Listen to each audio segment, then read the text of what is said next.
Hello, Q Live. Dr. Toutoule and Ntoya here. I got another one of my fabulous guests. So happy you can tune in. We have Dr. Randall Sampson here, and I'm pretty sure all of you know Dr. Randall.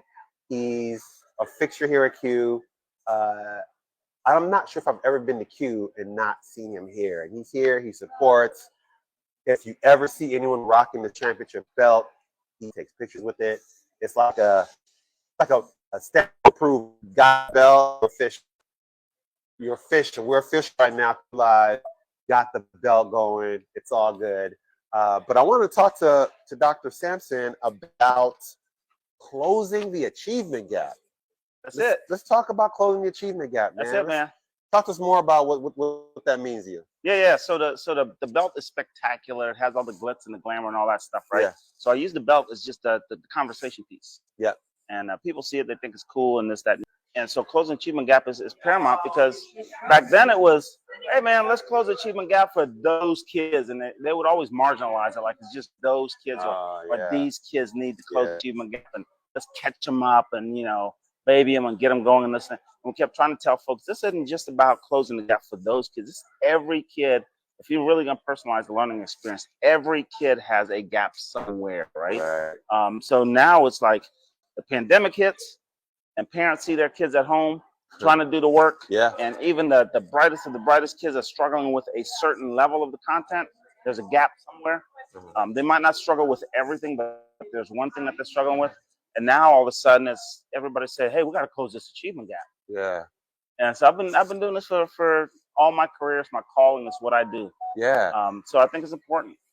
Give us some strategies that you've seen work, and that maybe someone out there watching is like, okay, yeah, I want to close the achievement gap too. What do I do? That's it, man. That's it. So we try to keep it simple. Because you can become overwhelmed. You look at all the data, you look at the information, you look at the analysis and all the stuff. Now all of a sudden you're overwhelmed. And then we call it paralysis by analysis. Yes. So we don't want that to happen. So we try to keep it as simple as possible. And we always say, if you want to have a champion culture and close the achievement gap, do 3 things. It's very simple. 3 things. I like it. 3 things. You ready? Number one, show up. Show up. That's what we tell kids. Show up. Attendance matters. Yeah. So when we're all in college, the one thing that we all had to do, regardless of what happened Thursday night, you had to show up. Go to class. You got to go to class. Got to go to class. You got to show. That's the biggest part of. You might not understand everything that's happening in that class, but because you're there, the professor sees that you're putting in effort. Oh man, that's good. It counts. Yeah, that's good. So you're giving some willingness that I'm willing to do this. Okay. You got to show up, right? Nobody can work with you if you can't show up. Number two. Be kind. Be kind. Be kind. Kindness goes a long way for adults and for kids. Once you're kind, your entire world changes. Things are, hey everybody, how you doing over there? Good, we're doing a little show over here. No, it's all good. That's why we're waving. All right, have a good day. Way to be interactive. Hey, Jess. Jess, come on over here. Come on over here, Jess. Come on over here. So kindness goes a long way. Oh my God. So we're having a show. We're live right now having a show, and Jess shows up, and I'm talking about kindness, and you happen to walk by. Kindness goes a long way. Jess, I haven't seen this in a long time. Oh my God. The only thing that matters. It is very, very important, kids. Yes. For you to continue to be kind, because kindness is something that just carries you throughout your whole life. Makes you feel better. Number 3. What we got? Number 3 on closing achievement gap. Yep. You ready for this one? Do your job. Do your job. Talk to us more about that. That's it. So as a kid, your only job is to do your work. Show up to school, be kind, and do your work. Okay. So when a teacher gives you homework, put the best effort in. You might not understand it. And if you don't understand it, don't be like us adults. Right. Because one thing that we do as adults, even as teachers, when we don't know something, we don't ask for help. Oh, yeah. We don't ask for help because, and the kids know when they see dad driving, and dad's lost, and mom says, pull over and ask that guy for help. And dad says, no, I got this. I know what I'm doing. I'm good. I ain't asking nobody nothing. Just chill out. Yeah. I'll figure it out. No. The GPS says something different, right? It's wrong. Yeah. So ask for help if you're confused about something. So when we look at all the data, it says achievement gaps close mostly for those kids who ask for help when they're confused about something. Ask for help. That's all you got to do. Ask for help. Number 2. Number 3 is do your job. Do your job. And when you can't do your job, you ask for help. Do your job. Mm-hmm. Number 2 is be kind. And number 1 is show up. Show up. Simple and plain. We do 3 things. Research is showing us, your work is showing us, we can close the achievement gap. We can close the achievement gap. So what does that look like? Right? So everybody thinks if we do all those things, all the kids are going to read, they're going to do their math, and they're going to do their science and be tested at the highest levels possible. No, that's not it. So it all works different. You got to look at what the achievement gap is saying inside of your district, inside of your school, inside of your classroom. And you figure out what is it that you want to attack. Okay, so for us, we had this push on AP classes. Getting what we saw was that it's like this big, only 3% of our African American kids were in AP classes. Right. It's like, whoa, that's not right. What's going on, right? So we started investigating, did a little action research, started investigating, started finding out that when we have registration for AP classes, the kids who were in honors classes, the African American kids who were in honors classes, they didn't show up to register for the AP class. Because they didn't know it was a thing. They didn't know it was an expectation. They didn't show up. Show up, homie. Right? Show up. And they were kind kids. Yeah. And they were honors classes, and they all did their work. They didn't show up. The show up part didn't happen.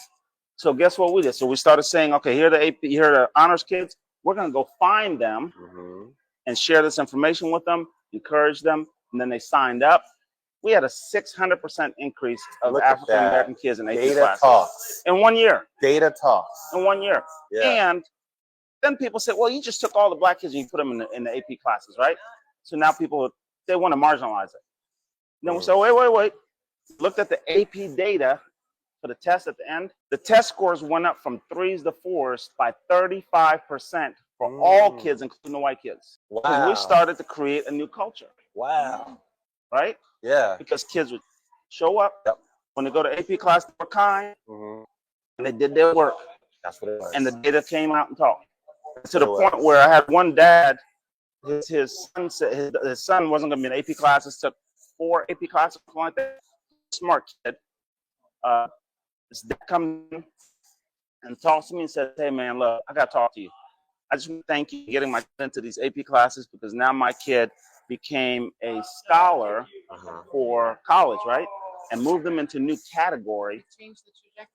Yes. He got a full ride to an HBCU, I think to Howard or someplace, right? That's he got a full ride, and his dad came and talked to me, not just to thank me for that, but his dad came in and said, hey, man, look, you just moved my retirement up 5 years, so I'm retiring tomorrow. Look at Thank that. you so much for the scholarship. Look at that. So you talk about impact all the way across. Thanks, Jess. Thanks, Appreciate Jess. you. You're about to miss the unveil here. We have, see you. Great to see you, Jess. Actually, Jess might already know, but I'm sorry. Jess might already know you. Oh, Okay. I do already know. Share with the audience what's the big reveal here, man. Oh man, I did tell anybody. Nobody here knows. Yeah. And folks probably can't see on the other side of the cameras. This wall has rocks that climb up there, right? There it goes. There it goes. So it's always been on my bucket list. Yeah. Since I was in my young 30s. Wasn't too long ago. Yeah, wasn't too long ago. Yeah. So always been on my bucket list to climb Mount Kilimanjaro in Tanzania, Africa. So I decided I'm gonna do it, and here we are at Q, and I'm revealing it come June 14th of 2023. Yes. It's gonna be the 10-day excursion on Mount Kilimanjaro, trying to climb that bad boy and make it happen, live my dream. So I'm taking this once upon a time, well-oiled, fine-tuned machine of a man called Randall. Yes, sir.